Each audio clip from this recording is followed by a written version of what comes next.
Good morning. Today's lecture is about the sound system of the Mongolian language, and the possibilities of transcribing those sounds, representing those sounds with Latin-based transcriptions. So, in this video, I will be talking about the sounds of the Mongolian language, but when we say Mongolian language, I will treat this term in a loose sense. So most of the things that I will be talking about will be based on the Halch variety of the Mongolian language, or the Halch dialect, if you will. So I will not go into the question of defining languages and dialects, distinguishing between a language and a dialect, because this is not a linguistic question, this is a political question, really. So I try to use the more neutral term instead of language, the terms language and dialect. I will use the term variety. So Halch is a variety of the Mongolian language, or of the Mongolic languages, and as you might know, that Halch is the variety of the Mongolic languages on which the official language of Mongolia is based.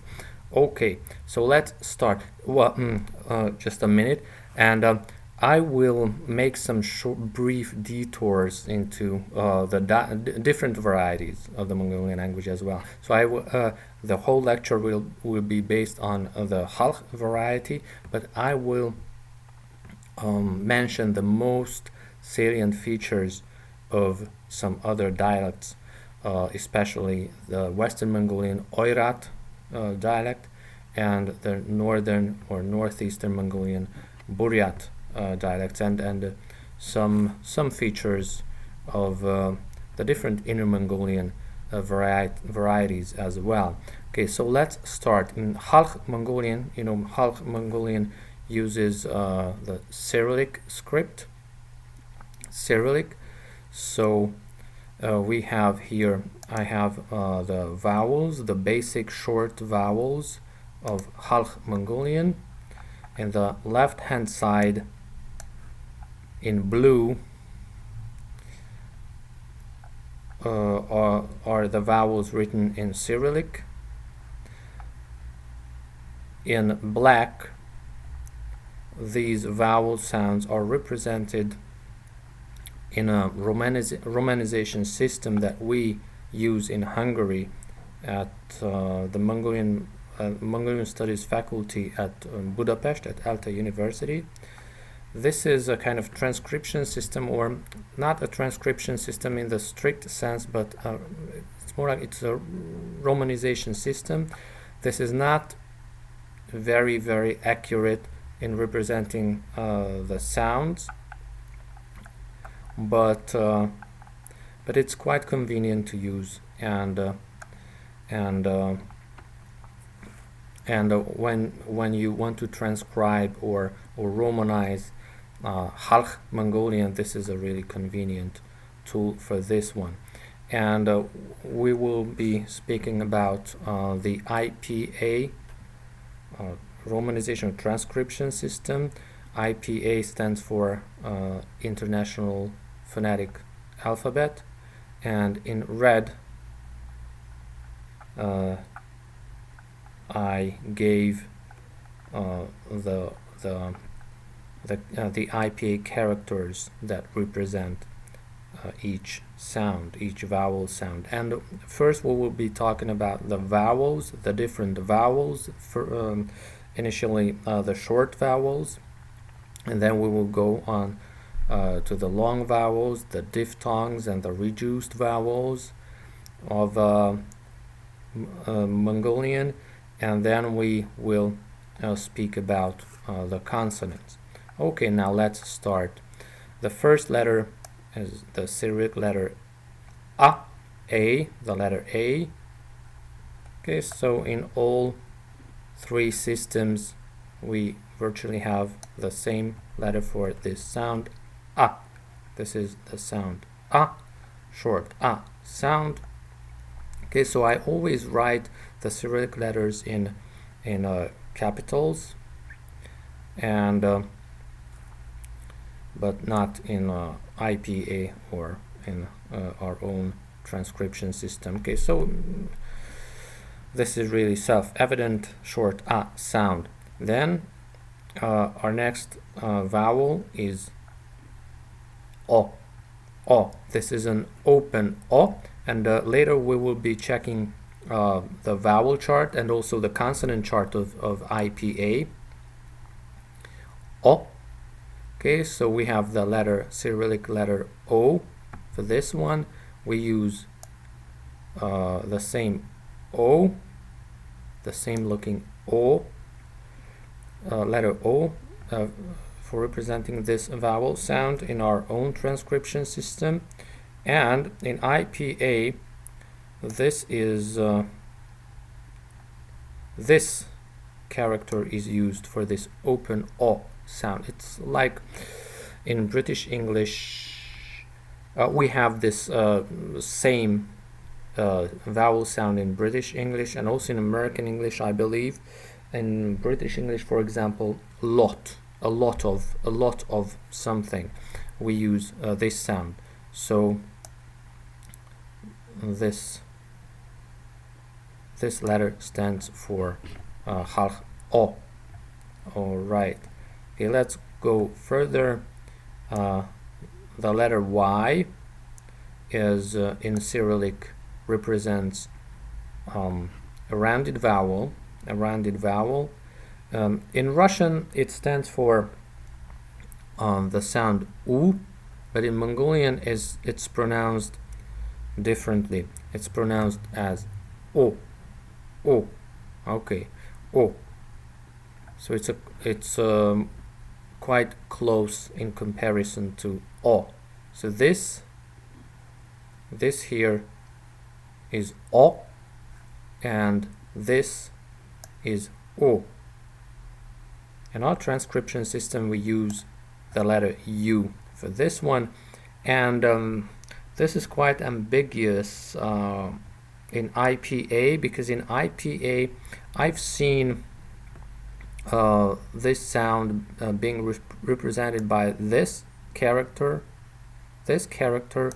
but we will check this in the IPA chart, and I don't think this really sounds identical to the Mongolian O sound. Okay, so I suspect this one on the right hand side might represent more accurately this sound. So it's O. So here we have O, and we have O in Mongolian. Okay, so basically speaking, two O-like sounds. Okay, but they are really different in pronunciation. The first one is quite open, is an open or open mid vowel, and this one is a close or close mid vowel. So there is actually a big difference in pronunciation. Okay, I'm gonna give you two examples just to help you distinguish between these two vowel sounds. The first one with an open mid O, for example, or, which means bed in Mongolian, bed, or, and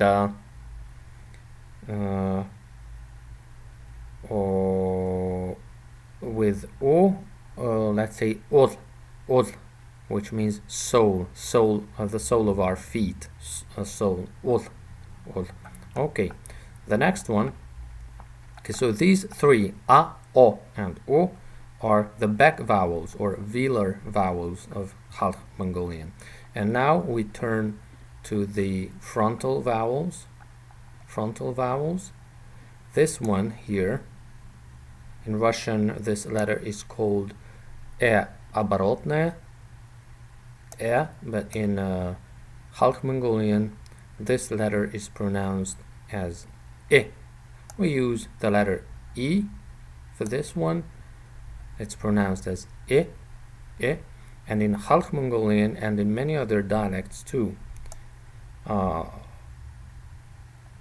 this sounds like I, and represented by this character in IPA.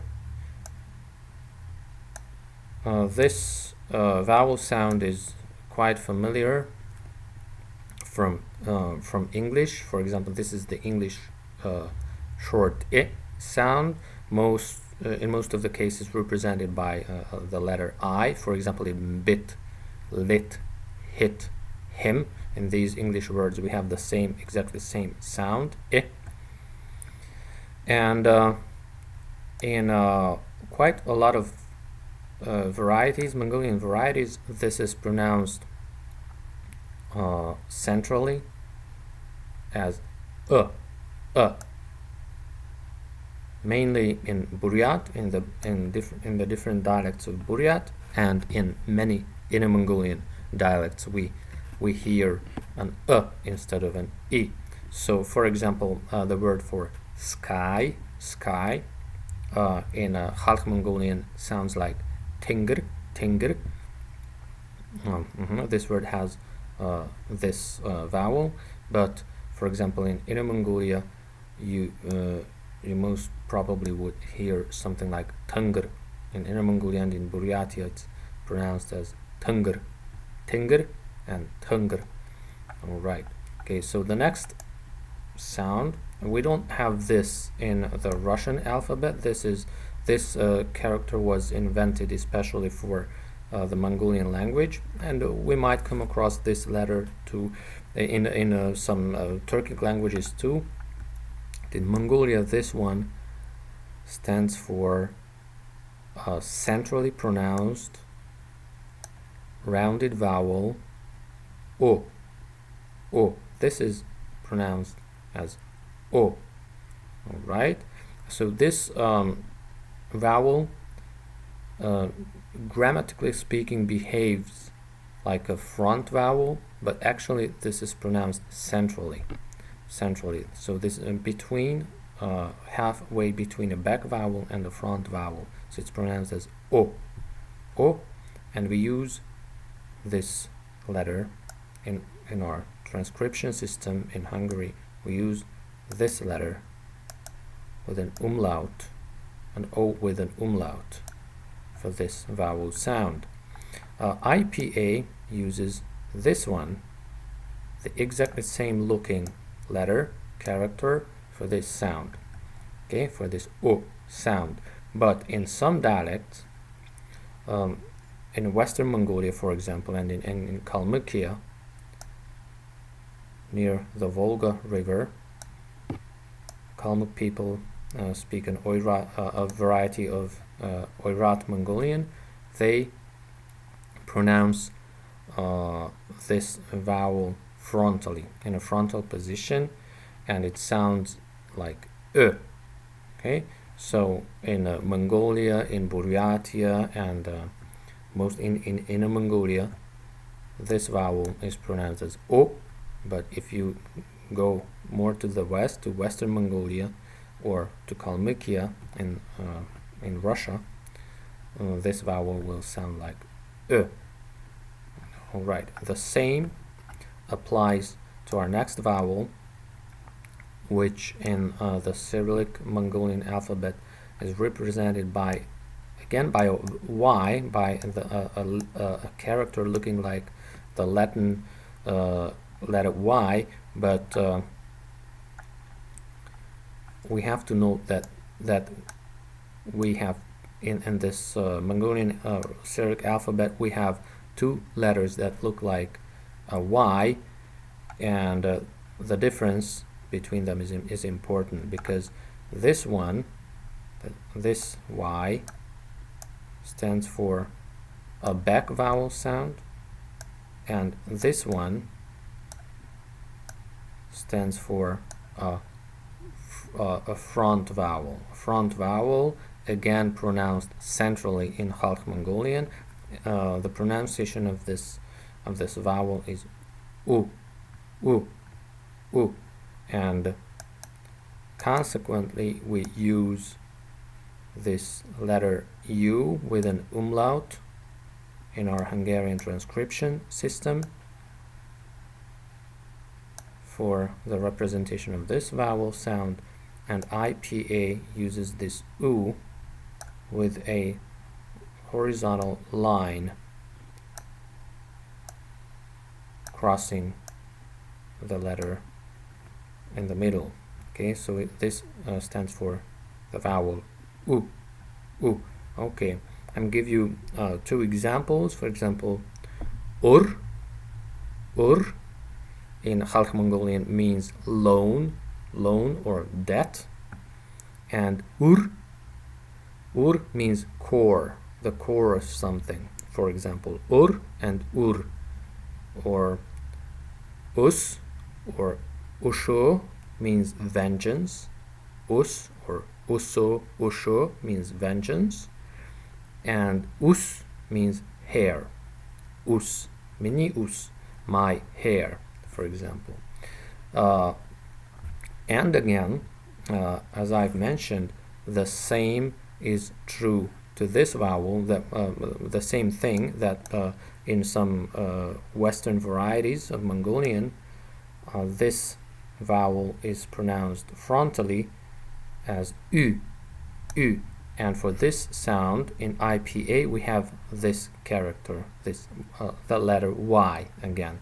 So this, the letter Y in the IPA transcription system represents the sound U, while this one, this crossed U, represents the sound U.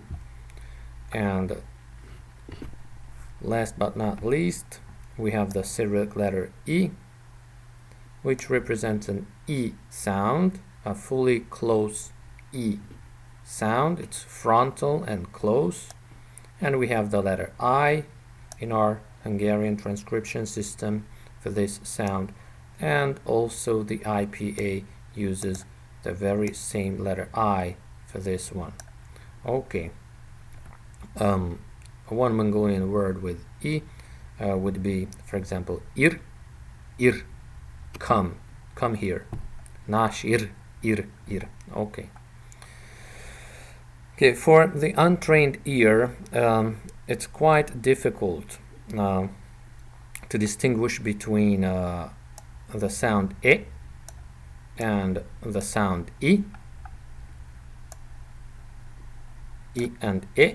For example, as I've mentioned, the word Ir, to come. In Mongolian, we have the word Ir, which means male or man or masculine. Okay, fine.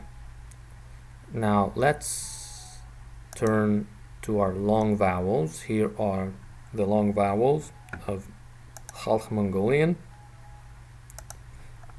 Okay, so the Cyrillic alphabet represents long vowels by doubling the given letter.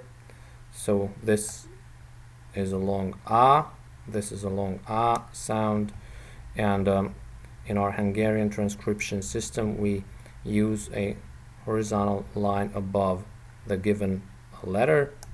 So this one stands for A, and in IPA we use these two dots. Actually, these are two little triangles,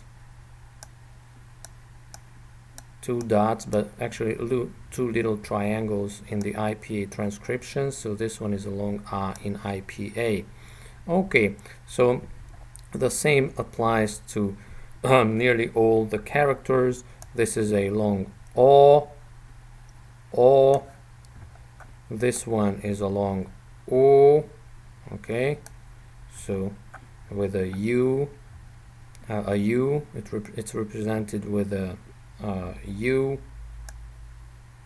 with a horizontal line above the letter, and okay, this is pronounced as O, and I think this should be the correct IPA representation of this long vowel sound, and I highly doubt legitimacy of this one, so I don't like this character.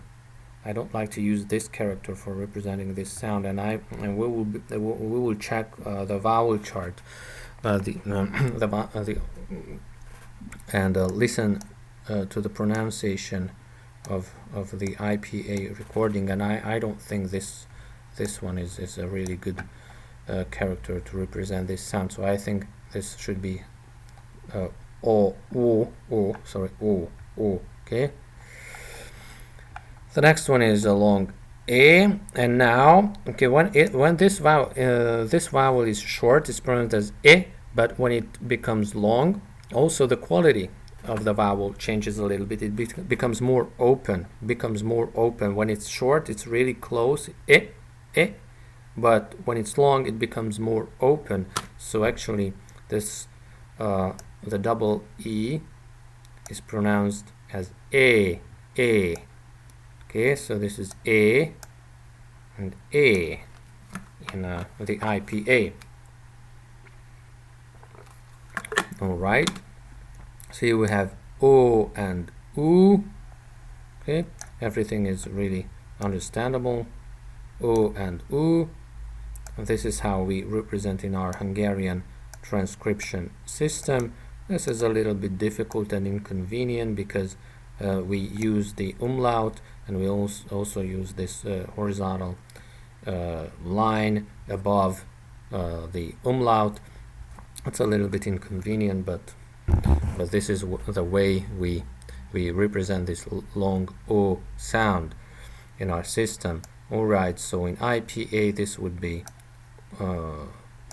this O, and if we are transcribing a Western Mongolian variety, for example a Kalmyk word which has a long Ö sound, then in IPA we would be using this character. Okay, so the same applies to U. Okay, everything is understandable, I guess. U, this is our, again, a little bit inconvenient way of representing this long vowel sound. And again, IPA uses these two characters. This one for U, for the Halch U, Halch Buryat and Inner Mongolian U, and this one for Western Mongolian U. All right. Okay, now here's a little bit difference in the Cyrillic alphabet, because these two characters and this one character, this combination and this character, they both stand for the long E sound.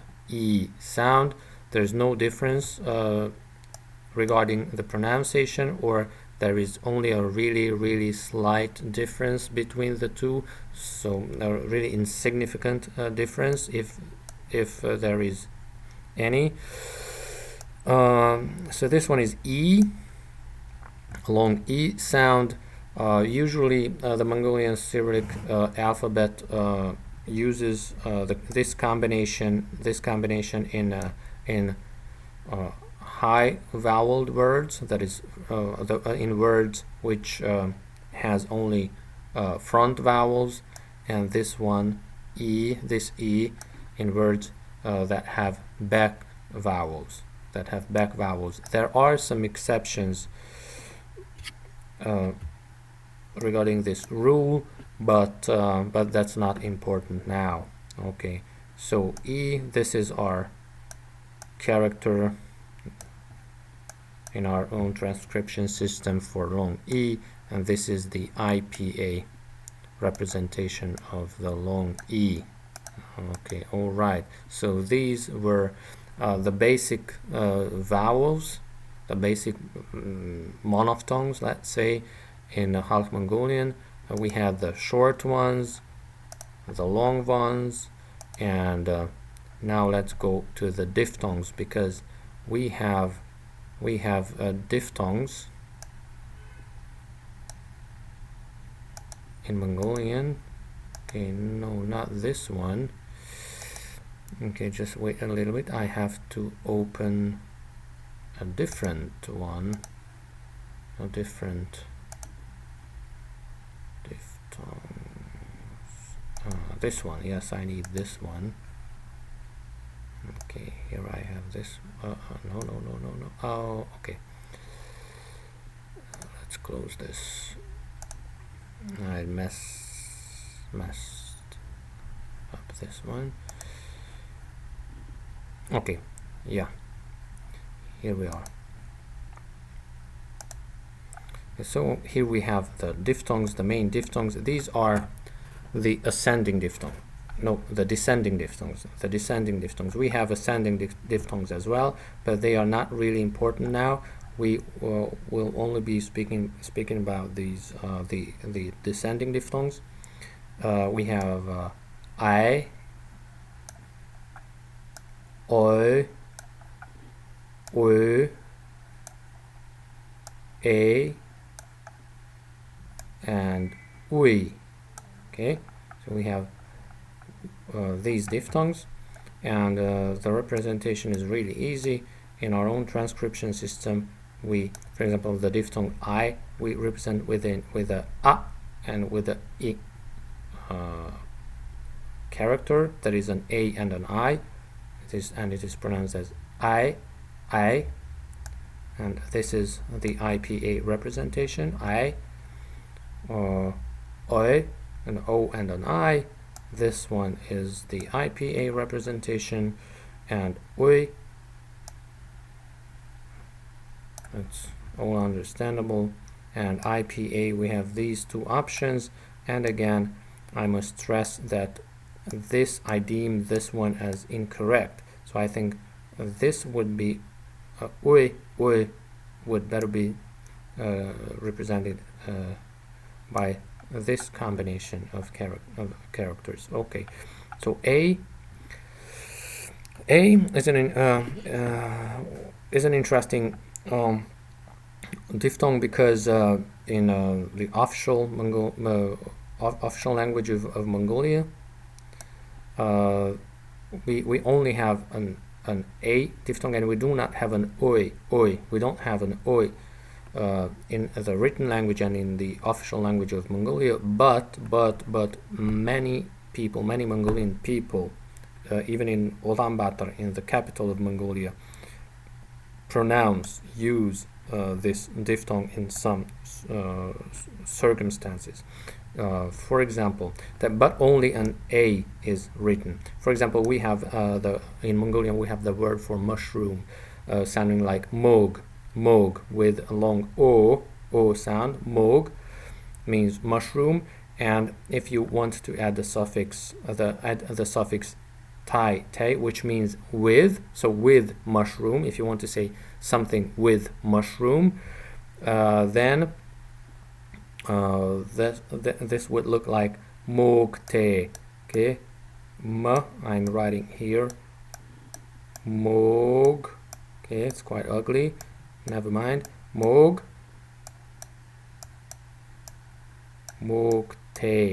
Okay, so that would be mogte, but actually many people pronounce it as mogte because of this long o sound in the first syllable makes them pronounce it this way. So mogte. So in spoken language, this o diphthong does exist, but the existence of this diphthong sound is not acknowledged officially by I don't know whom. Okay, so ui is our last diphthong. Okay, this is really understandable, really easy to understand that we transcribe this diphthong as ui, and here is the IPA representation of this one. So you might have noticed that I did not include the Western Mongolian equivalent of these diphthong vowels, diphthong sounds, because in these Western Mongolian dialects in Kalmyk we typically do not have these. Instead we have long monophthongs, long vowels. So these diphthongs in Western Mongolian varieties, in most of the cases they become long vowels. So in Kalmyk and in many Oirat dialects, instead of an I, we have an A. So this is a open long A sound. A. Okay, this would be its IPA representation, and instead of O, consequently we have a long Ö. Ö, for example, which means close or near in Half Mongolian, will sound in Western Mongolian dialects as ur. Okay, becomes ur. Or which means forest in Half Mongolian, is ö. Can mean forest and also anniversary in Half Mongolian. So forest or anniversary sounds like ö in Western Mongolian varieties. Alright, so oi also typically becomes ö. For example, we have a nice word for whirlwind. Whirlwind is hui salch in Half Mongolian, hui, and this becomes hu in Western Mongolian dialect. Alright, A also becomes monophthong. This is the smoothing, we call it the smoothing of diphthongs. Becomes a monophthong, a long vowel, and also it becomes more open, so it too merges with A. Okay, and this here is the IPA representation of the long A sound. Okay, one example would be irwehe, which in Half Mongolian means butterfly, irwehe, and in Western Mongolian dialects we have irwaka.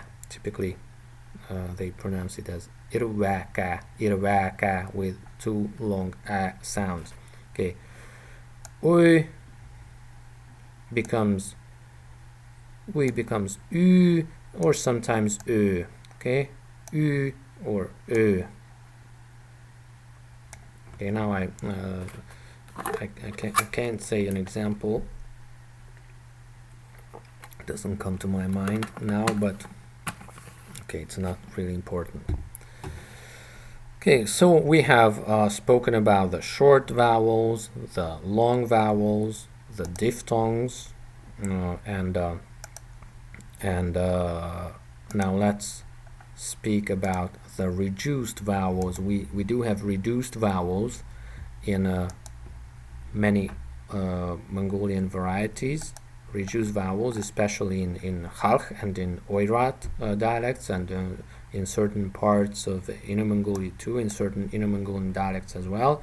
In Buryat, we typically do not have reduced vowels. Okay, but in the other varieties, we typically have them. Okay, so what is a reduced vowel in Mongolian? In Mongolian, the stress is always on the first syllable of a given word. So the first syllable is always stressed. And if we have a long word more than 2 syllables long and three or more syllables long, we typically have a secondary stress on the last one, on the last syllable, but all the other syllables, the vowels, all the other syllables become stressless. Okay, become stressless. Okay, so we have 2 syllable words here. The first one is oroch, oroch. Okay, it's pronounced slowly as oroch, which means to enter, but in fast speech, in normal speed speech, actually, this is pronounced as orch, orch. Okay, orch.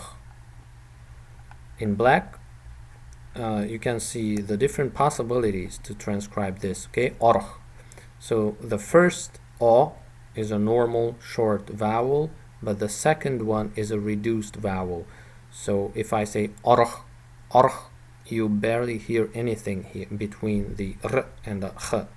Okay, so normally we transcribe this as orch, and we simply know that this second o is reduced, and we do not do anything with this. But if you do want to represent, do want to stress, emphasize that this this vowel in the second syllable, in the non-initial syllable, is a reduced vowel, then you might use the means of a superscript. You might write an O in the superscript after the r, orch, or you might use a symbol for this reduced vowel. This is the symbol of the schwa sound, orch, or you might just simply drop this letter and write orch, orch, representing that there is barely anything between the r and the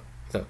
So these are the basic methods of representing these non-initial these reduced vowels in the non-initial syllables. All right, let's see one more example. So this is really easy, and this applies to all of the short vowels except for I. Okay, now let's see a word with I. We have this word in Mongolian, barich, which means to grasp or grab, and it can also mean to wrestle, or and to build a house, for example. Gir barich, to build a yurt, for example. Okay, so it can mean many things, but this is a really commonly, really widely used verb. Okay, barich, barich, barich. Its pronunciation is something like berch, berch. Okay, and we have ba, rich, these two syllables, and in the second syllable we have a reduced I sound, but this is a really important sound, because this differentiates between the meaning of barch and berich, because we also have a word with only as, barach, which means to vanish, to run out of something. Barach, for example, nas barach, to die. When someone's years of age, when someone runs out of his or her years of age, literally, Mongolians say nas barsan, nas barach. Okay, so barach and berich has two different meanings, and this is important to distinguish between them, and the only difference in pronunciation is this short reduced I sound. Okay, barich.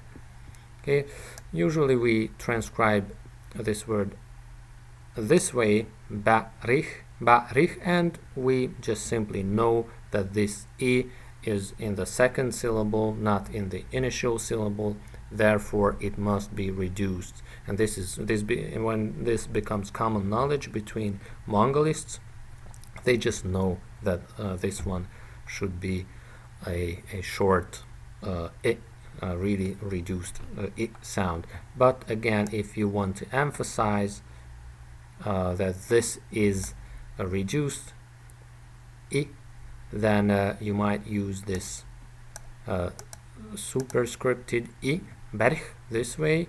Or if you want to be more accurate and represent that in fact this brief I sound, this reduced I sound, exerts a certain influence on the preceding vowel a, and makes this vowel, in many cases, not all cases, but in many cases, this a will become an open a in certain varieties of Mongolian, even in Halk Mongolian.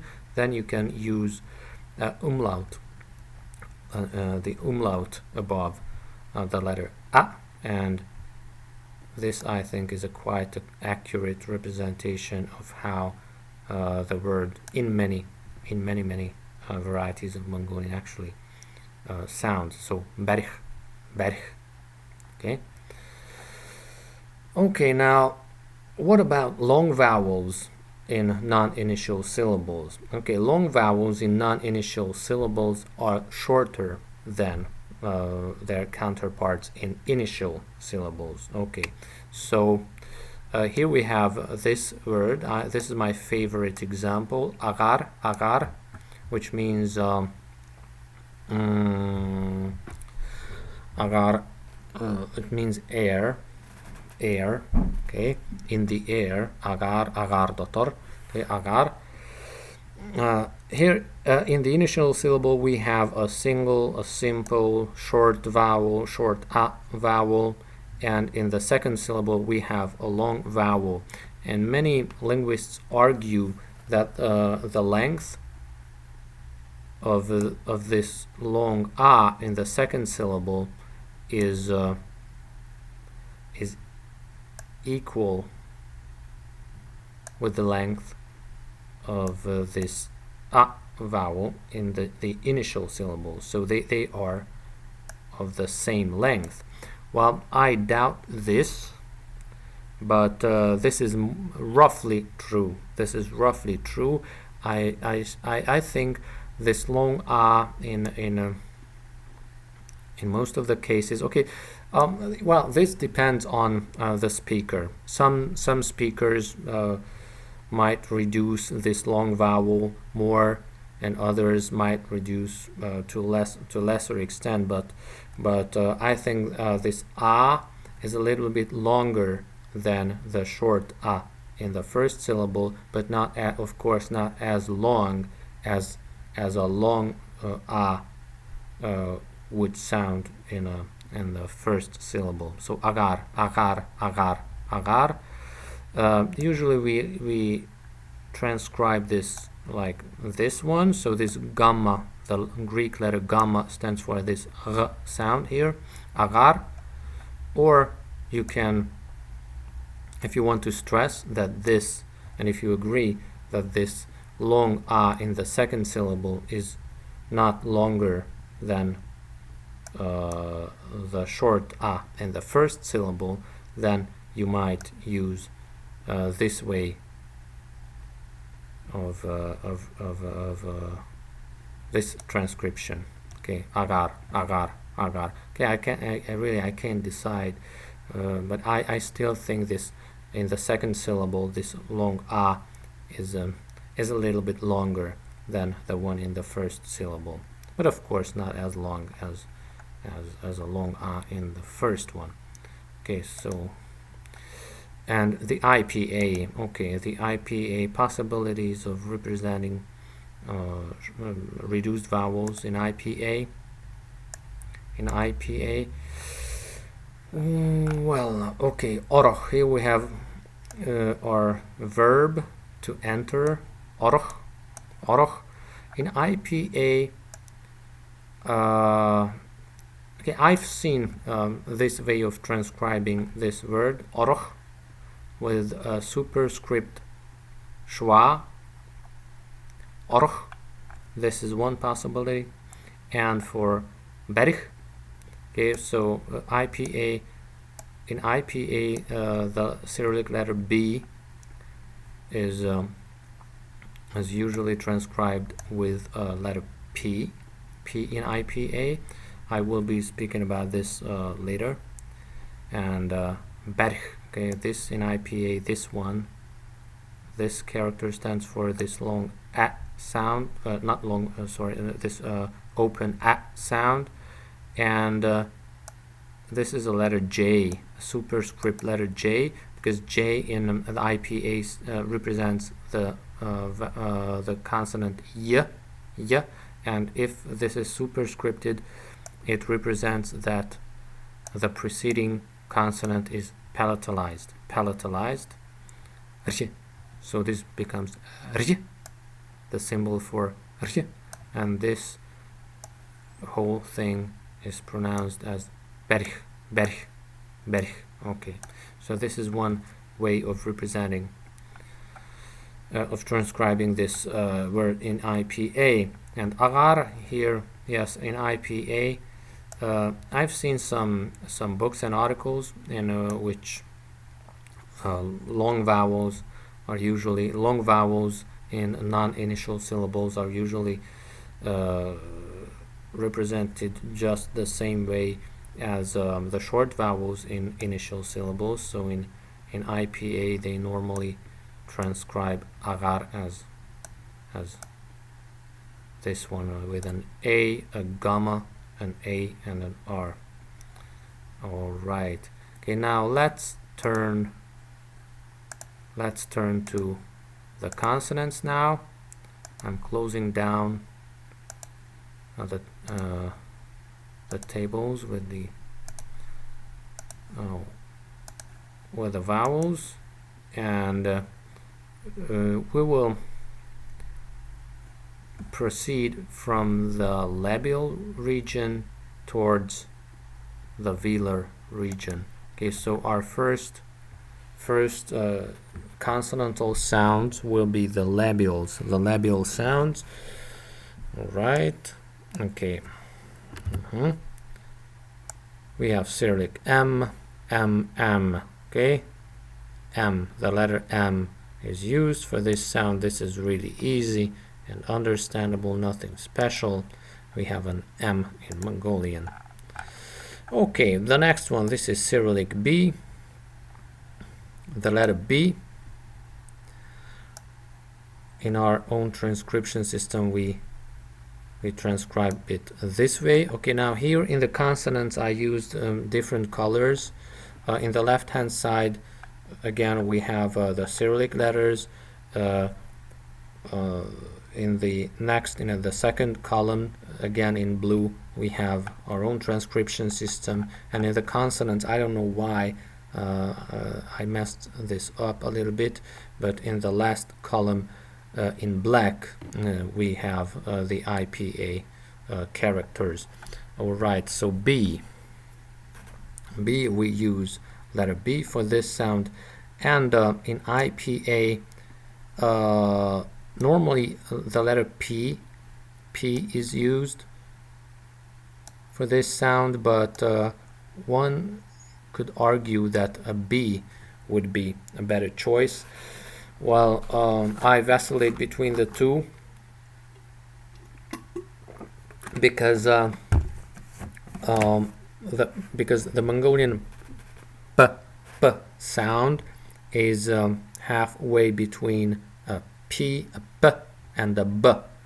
This is a semi-voiced sound, so not an unvoiced stop and not a fully voiced stop, labial stop, but a semi-voiced. So this is a media. It's also called a media. This is really halfway between an unvoiced B and a voiced B. Okay, and it's pronounced like P. Okay, for example, B, which means I or me in Mongolian. B.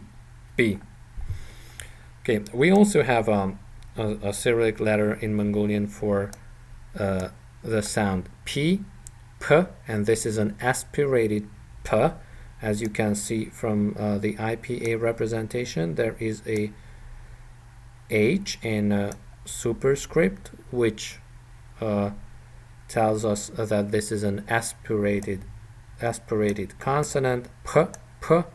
In our Hungarian transcription system, we use the letter P for this one, and here the Cyrillic alphabet also uses the letter P. And this is a rare sound in Mongolian. We either have them in in foreign words, words of foreign origin, or in words that somehow describe different noises, sounds like pid pad, like pad or pid pad in Mongolian means thud, to thud. Okay. Well, and we have the Cyrillic letter V. This in the Russian language, this stands for the sound V, like the simple V sound, this V in English, in the word van, for example. But this is a bilabial fricative. It's much more closer to the English W sound, and therefore in our Hungarian transcription system we use the W character for this sound, w. And this is also a tricky question because well, I'm not sure. Many argue that this is a W sound, really.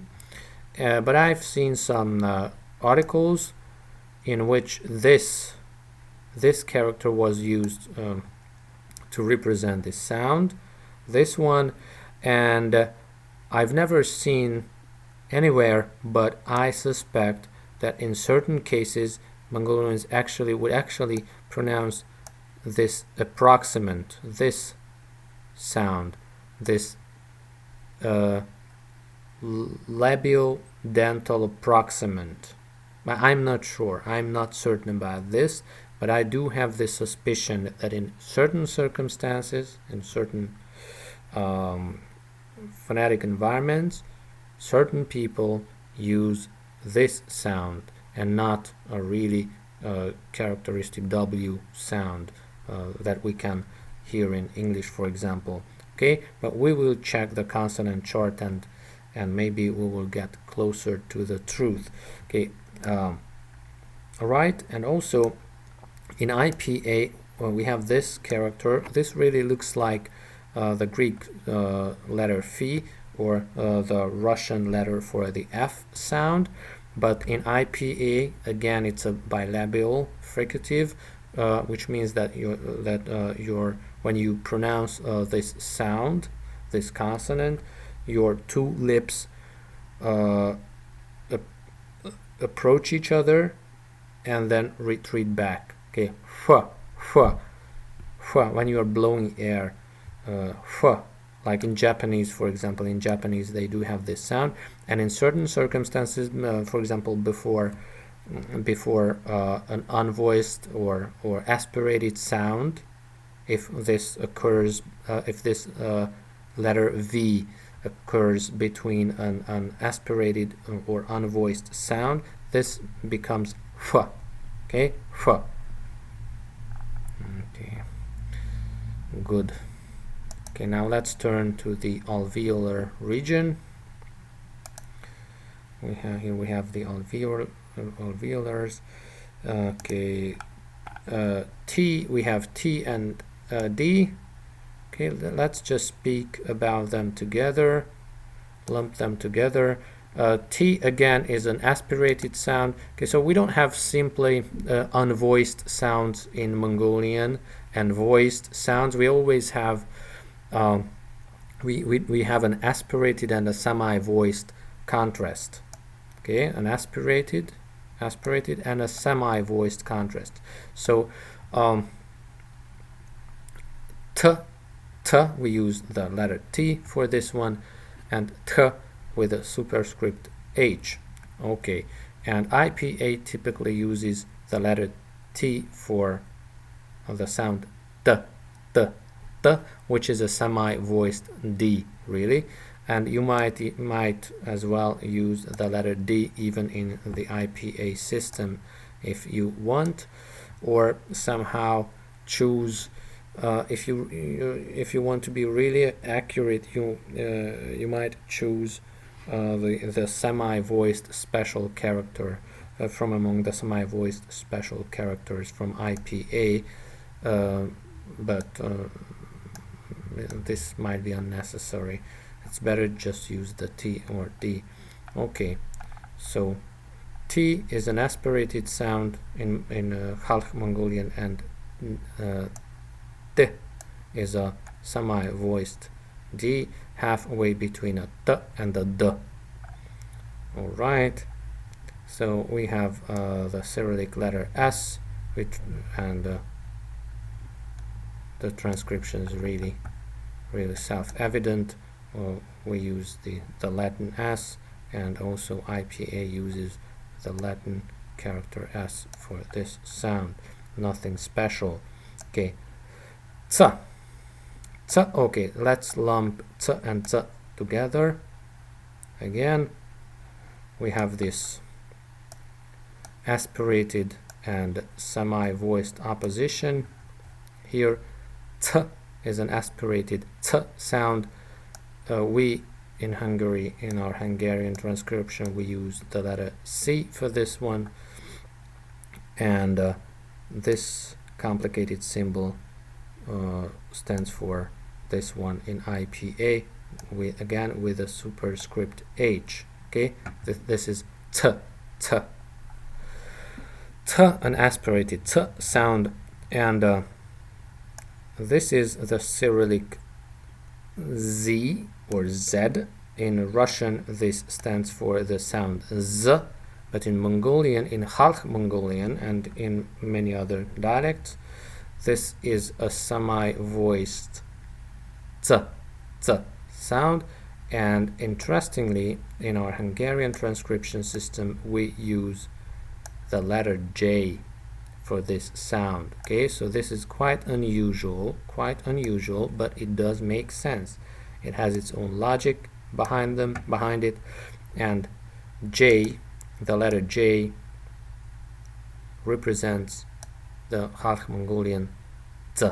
Okay, and in some other Mongolian varieties, especially in Buryat and in Oirat, this Z has become a Z, so it's actually pronounced as a Z sound, the voiced Z sound, right? So the Khalkh Z is represented by this combination in IPA, or if you want to use IPA for transcribing Buryat or Oirat words with a Z, then of course you use this sound Z, Z. Okay, well, okay, let's turn to Esh. We have the Cyrillic Esh, and in our Hungarian transcription, okay, I've messed up a little bit. Let's remove these drawings of mine. Okay, so we use this character with this type of accent above the letter S, and this represents sh. Okay, now this is also an interesting consonantal sound in different Mongolic varieties. Well, some speakers pronounce an esh, a sh sound here, especially in Mongolia, in Ulaanbaatar. But those Mongolians mainly those living in China, Inner Mongolians and Mongolians in the Xinjiang Uyghur Autonomous Region, or in northern Tibet, in Amdo Tibet, in Qinghai province, they tend to pronounce a more palatalized version of this consonant, which sounds like sh. And you can also come across this sound in Mongolia in some rural regions in Mongolia. For example, in Khoskul, you might hear sh more often than sh. So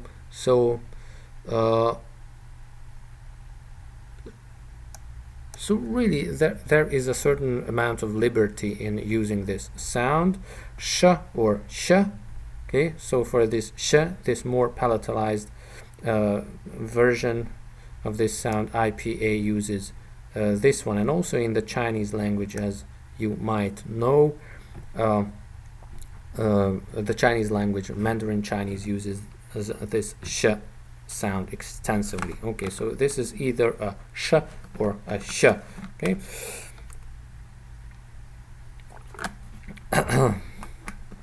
Right, now the Cyrillic letter for ch, the ch sound. Again, for ch we use the letter C with this accent above it in our Hungarian transcription system, and consequently, like sh and sh, it has two variations. It's either an aspirated ch sound or an aspirated ch, a more palatalized aspirated ch sound, like in Chinese, in Mandarin Chinese. Okay. Now this complicated looking character in Cyrillic stands for the Russian zh originally, Russian zh sound, but in Mongolian this is j. This is a semi-voiced j, if you will. And I've mentioned that for z we use the simple letter j, but for j we use the j with this hachek accent. Okay, so this is j, Mongolian j, semi-voiced j. And for example, in Buryat, in the Buryat language or different Buryat varieties, this is pronounced as zh. Okay, so this is a zh. Again, the letter z with this hachek accent above it.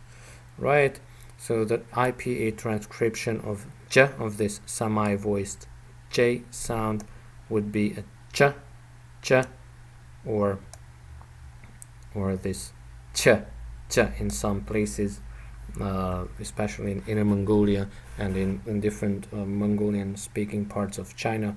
This is pronounced as a j sound. It's semi-voiced again, and the Buryat zh sound is represented as this one in the IPA transcription. Okay, now let's turn to the r, l, and y sounds. Okay, so here we have the Cyrillic r. We use the letter r in our own transcription system and in IPA too. So this is r. Okay, and this one here is the Cyrillic letter for L, L. In Russian it stands for the sound L. We use, but in Mongolian this is pronounced radically differently. In our own Hungarian transcription system we simply use the letter L for this one, and in Mongolian it has two realizations really. Both are quite difficult to pronounce for foreigners. This is a lateral fricative pronounced like th. Okay, so, and also in under certain circumstances, when for example the letter L is followed by an E or a soft vowel, a frontal vowel, this becomes palatalized. For example, in the word sorgol means school, sorgol, but normally it sounds like th. Like for example in mar means livestock, mar. Okay, it's a lateral fricative, mar. Okay, and in the Mongolian Cyrillic alphabet we do not have a letter or one single character for the consonant y. We only have the combinations of ya, ye, yo, yu. Okay, so these are the Cyrillic letters for ya, ye, yo, and yu.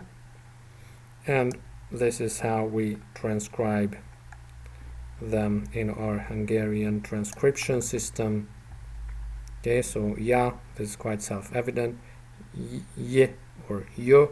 Okay, so this Cyrillic letter can represent really two sound combinations, a ye or a yo.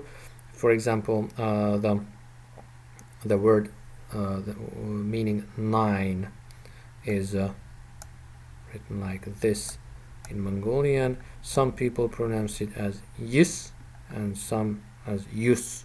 Yis, yus. Okay, so there are two different kinds of pronunciations, and okay, with a rounded vowel or with an unrounded vowel, so it can represent a rounded y and a rounded vowel, and or a y and an unrounded vowel. Okay, so in IPA the sound y is represented by the letter J, so this would be ya, and y, yo with an unrounded y or with a rounded centrally pronounced yo here, or if this is a Western Mongolian dialect that we want to transcribe, then it's y, it becomes y. Alright, so this is letter yo. This is quite self-evident. Yo in IPA it would look like this, yo, and you. This is you or you. Okay, this is how we pronounce this. This letter in the Cyrillic Mongolian alphabet can again stand for two different combinations: a back vowel combination and a front vowel combination. And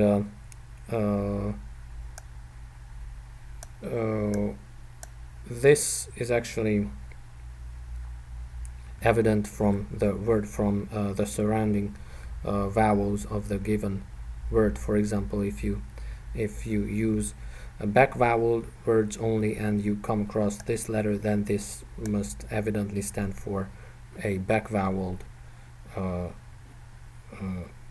it will have a back voweled value, or and if you use this letter in a front voweled word, then it will have of course consequently a front voweled value. Alright, so the transcription would be yo, or you, or even you. Okay, in a Western Mongolian dialect this would stand for a you. Okay, now let's turn to the to two special groups of sounds, I would say. For these two groups of sounds, we have two letters in the Cyrillic alphabet. The letter N. Okay, let's zoom in. We have the letter N, Cyrillic letter N, and actually in Mongolian it represents two different nasal sounds. This is a nasal dental N, and this is a nasal velar ng sound. Okay, this is how we transcribe them in our Hungarian transcription system, and also the IPA uses the same characters for these two sounds, so n and ng. Okay, an example would be the word khan. Okay, this word in Mongolian is pronounced as khan. Where, this is a question word, where, khan, chi khan ban, where are you, for example, khan.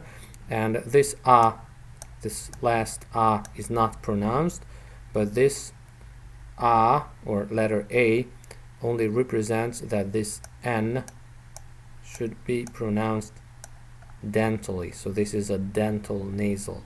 Khan. It's actually the tip of your tongue reaches your alveolar region, reaches your upper teeth when you pronounce this N sound. Khan. Another example would be ban. Again, this is not pronounced, but it only shows us that this N is a dental N. Ban means to exist. Okay, ban. Chi khan ban. Okay, where are you? Ben means to be. Okay, examples for the velar nasal ng would be hang, which means a can, a ruler. Hang, hang. We do not have a vowel here, written here, so this means that this n is not a dental n but a velar one. Hang or sang, storage, storeroom. For example, nomin sang means library, or imin sang, drugstore. Sang, or ang, we have ang, wild animal, a game, a wild animal, ang. Okay, so we have a dental nasal and a velar nasal. All right. Okay, the next one is the letter, Cyrillic letter G. Okay, G can represent, I believe, at least 3 different sounds. On our in our transcription, our Hungarian transcription system, we use 2.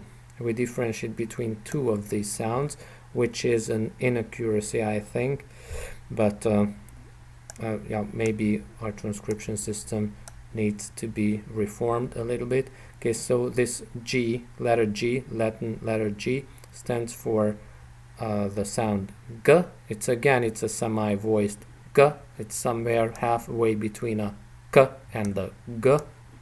It's not fully voiced, but only a semi-voiced G sound. For example, like the G sound in gir, which means yurt, felt tent, gir. Okay, G, gir. And we too, like IPA, we too use the Greek letter gamma for the fricative r sound, r.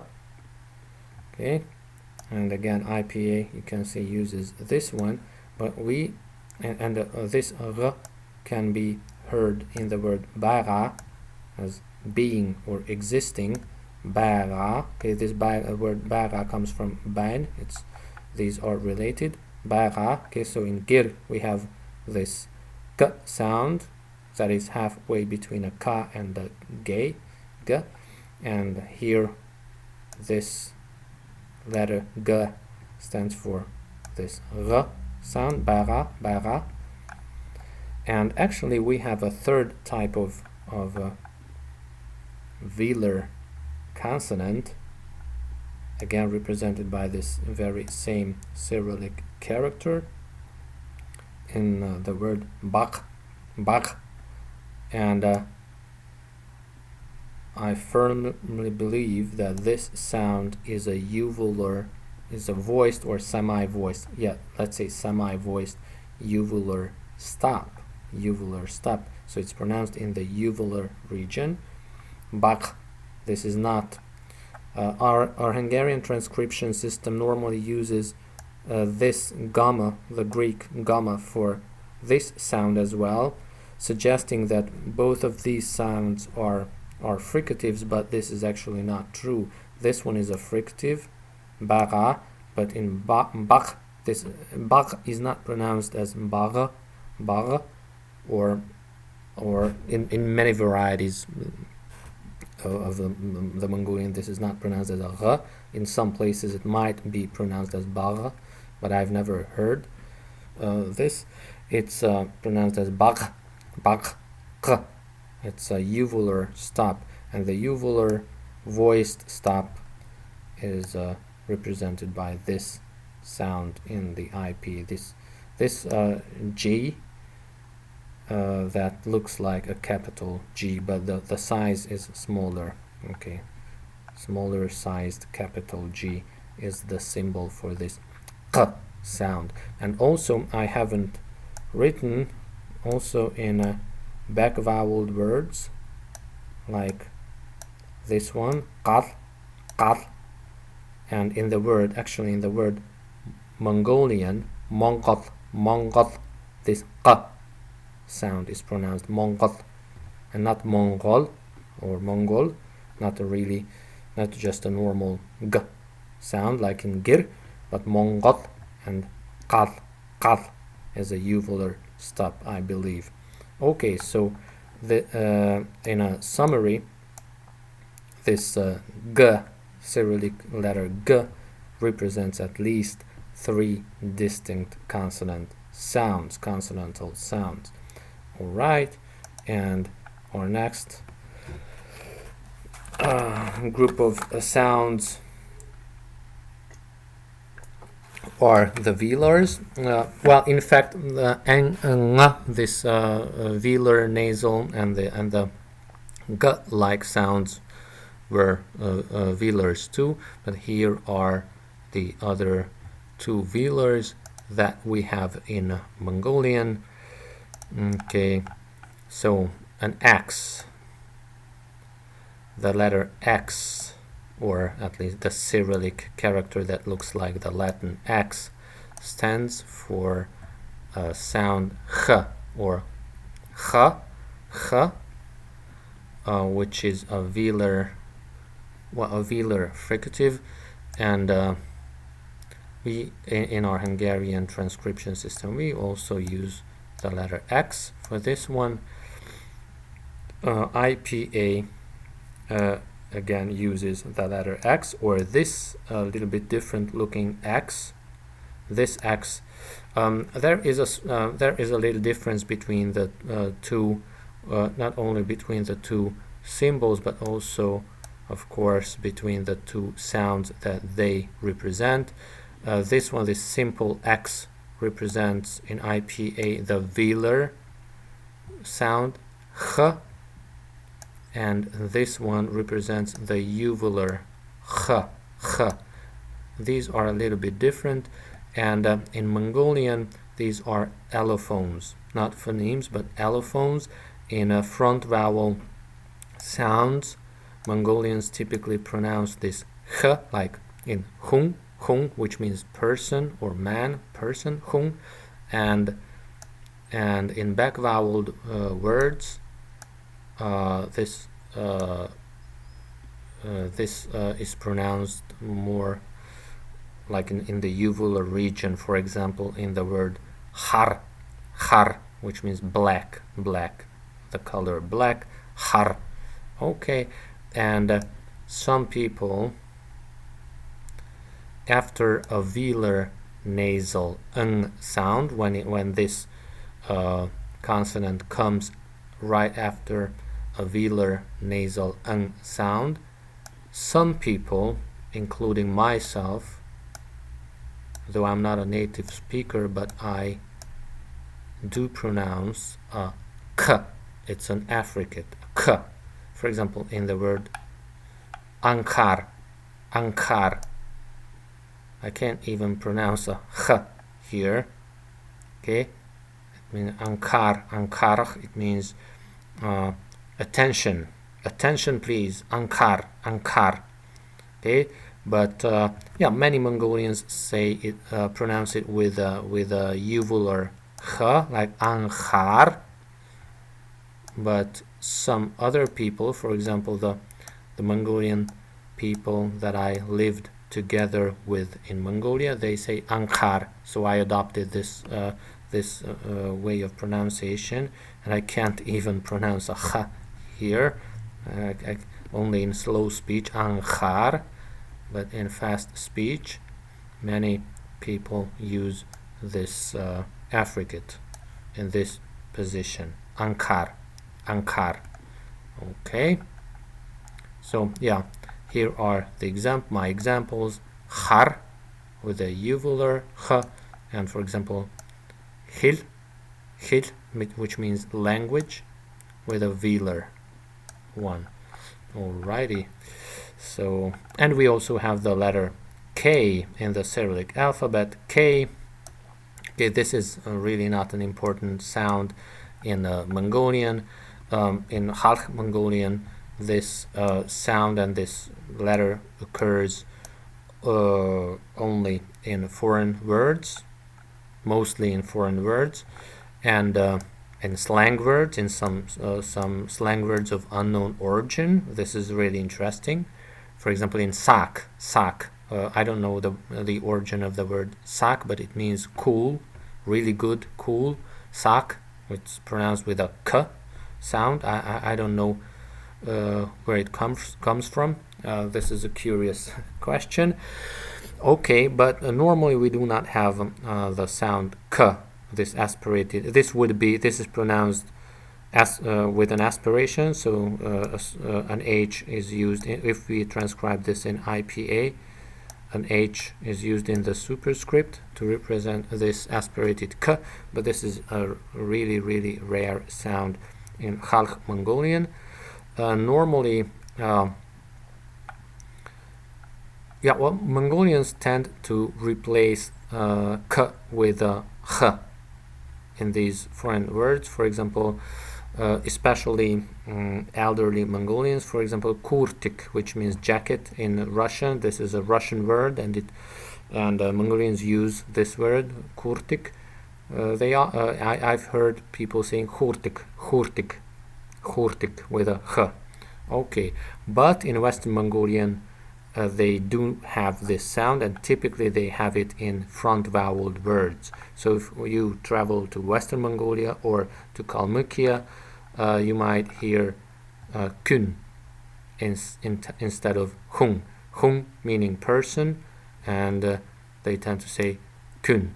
Or you might hear tuk instead of tuch. The tuch meaning history, and if you travel to Ofs Amag or Hovd Amag, for example, you might hear the word this word pronounced as tuk.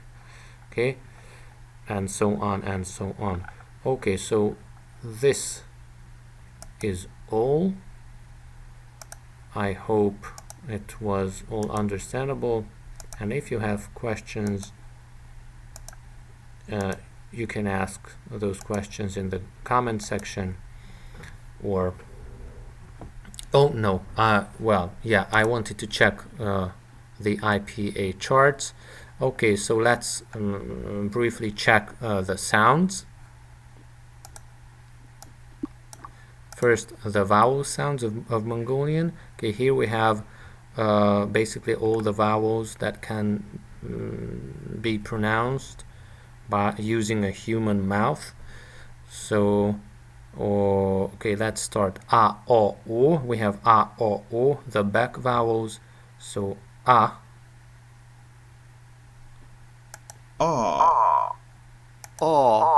Okay, unrounded. A. Okay, this is pronounced quite long, but yeah, this would be the A.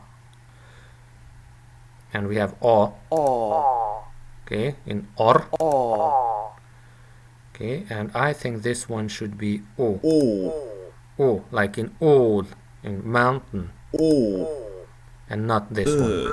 Yeah, definitely not this one. So I think when some people use this symbol, this symbol, to transcribe the sound in old, in mountain, this is not correct actually. So this one should be the one.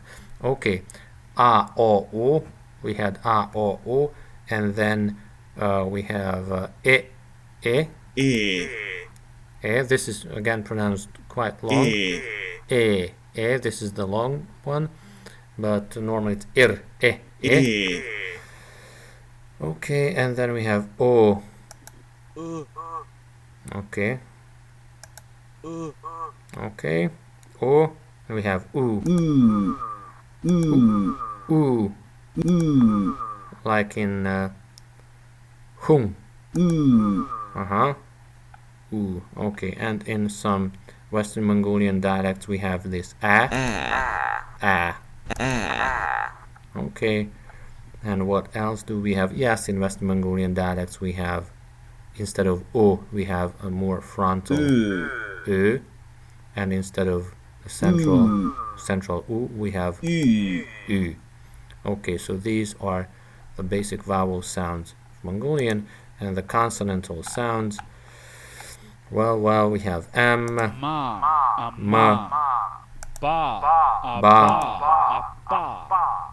Okay, ba. Okay, we mentioned that b, like in the word B, is halfway between a P and a B, so somewhere here. Okay, let's just check out the more interesting sounds. This is the velar nasal. Nga, nga. Nga, nga, yes. We in Mongolian we do not have this sound in initial positions. We only have in final positions. Okay. Now let's the k sounds are really interesting. The velar, the uvular k that I have mentioned. Ga, ga. So I think this is exactly the sound that is pronounced in the word Mongol. Ga, ga. Mongol, and in qad, fire, which means fire. Qad means fire. Ga, ga. Okay, now let's turn to the L-like sounds that Mongolian has. Sa, asa, za, aza. Okay, so the first one was an unvoiced. Sa, asa, And the second za, one is a voiced one. aza. Well, I think the unvoiced one is the closest that we have, for example, in the Mongolian word math, math, math. Okay, and let's check the velar Ha, aha. ha in hil or hil. Yes, in language that means language, or hung that means person. Ha, aha. Ha, and this might be the correct representation of the sound h in har, black. Okay, if you disagree, just leave a comment and play with this chart and try to find the correct representations of Mongolian sounds. Okay, now let's check the so-called W sound that we have in Mongolian, represented by the Cyrillic letter V. Wa, awa. Wa or wa. For example, in the Mongolian word av, which means father, we might have this one. Wa, awa. And we certainly do not hear this one. Ava. This is not av, but av, or maybe this one sometimes. Ba, aba. Okay, well, the recording here is not really good. But no, not this one. This one. Wa, awa. So I think in av, in the word av, we either have this Wa, awa. or this. Wa, awa. Okay, it's hard to decide. But either of these two sounds we have at the end of the word av. I don't know. I think I pronounce this one. Wa, But awa. of course I am not a native speaker, so we have to check the pronunciations of native speakers in order to get closer to the truth. All right, so that's all. Thank you for your attention, and maybe in the future we will have some more videos about this topic if there is an interest.